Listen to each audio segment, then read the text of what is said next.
and that's going to be my greatest decision. Yeah, is going to Best Buy. I wasn't sure what I should do. And I was thinking my career was kind of at a crossroads where I wasn't certain whether I was a consumer goods person or not. Yeah. And I wasn't sure the next path, but I was certain that the next job was going to be a make or break kind of move for my career. Yeah, I heard that for consumer goods folks, retail can be a little bit of a graveyard, right? You go there with big ambitions and it's just really hard to transition. Is that true? Is that what you're being told as well?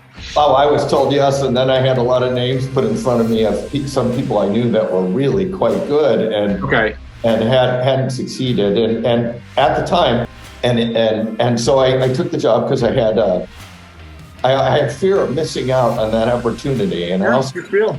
I also thought an opportunity like this doesn't come around very often ever. And if I didn't take it, I would seriously regret it. So I love where you're going with this because you touched on some themes I'd like to put some names on. Like number one, you talked about the team, right? So you walked into a team that you felt was really solid and they were excited about you and you had support from them. And so that's super important. There was an atmosphere. It seems like Best Buy was hungry. I don't know if we talk enough about this, but it seems like they were hungry for growth and they were willing to take some bets and try some things. Is that true? That they were willing to? That is true. And they had come off a pretty tough time. I think it was in 1996 or 97. And they brought in a lot of new players, but they still had the core of the folks that had built the company. Yeah.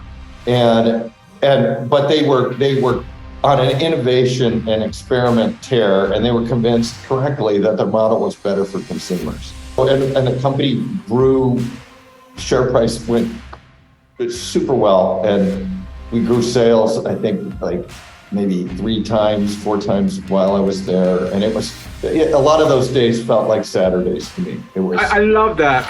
You're probably itching to get in on Monday and keep going and just keep trying and experimenting.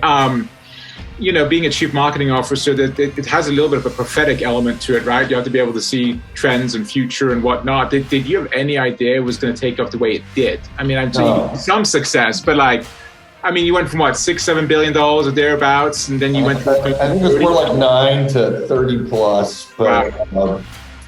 But no, if I had that kind of idea, I would have never hesitated, and we wouldn't be having this call.